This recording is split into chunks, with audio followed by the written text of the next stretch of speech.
l'a dit, mobilisation également en Ukraine. Et ça, on en parle moins. Il y a des vidéos d'ailleurs qui circulent. Oui, c'est cette vidéo qui nous intéresse. On est en pleine journée dans les rues d'Odessa.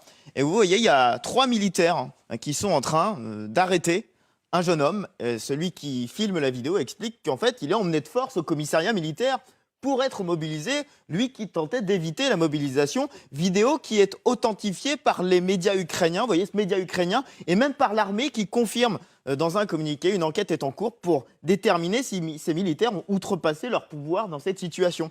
C'est la première fois ces derniers temps que l'armée communique là-dessus, joue la transparence. Pourquoi? Parce qu'il y a une petite musique, c'est pas la seule vidéo, qui est beaucoup relayée aussi par les chaînes Telegram pro-russes, pour la propagande russe, mais cette petite musique de vidéo avec des arrestations, souvent à Odessa, comme ça, qui ont lieu en pleine rue, de jeunes hommes qui sont emmenés de force dans des commissariats militaires. Et donc, de toute évidence, des jeunes hommes sont mobilisés de force. De force, et ça s'étend, on peut généraliser ou pas? Alors, c'est pas illégal ce qui se passe s'ils sont mobilisés de force. Il faut rappeler quand même, il y a beaucoup de volontaires, on le voit dans nos reportages dans l'armée ukrainienne, mais depuis près d'un an maintenant, mobilisation imposée possible pour tous les hommes de 18 à 60 ans, interdiction de quitter le territoire. Et depuis quelques mois, on voit des chaînes Telegram qui donnent des astuces pour éviter, un peu comme ce qu'on avait vu en Russie, pour éviter de telle ou telle façon la mobilisation. Il y a un journaliste de guerre qui s'appelle Yuri Boutoussov qui a sonné l'alarme il y a 15 jours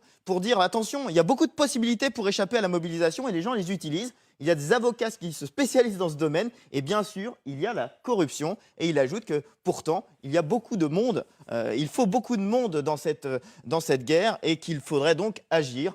C'est un lanceur d'alerte pour l'instant. L'État ukrainien n'a pas forcément exprimé d'inquiétude à ce sujet. Mais les vidéos font foi, effectivement, et elles sont authentifiées.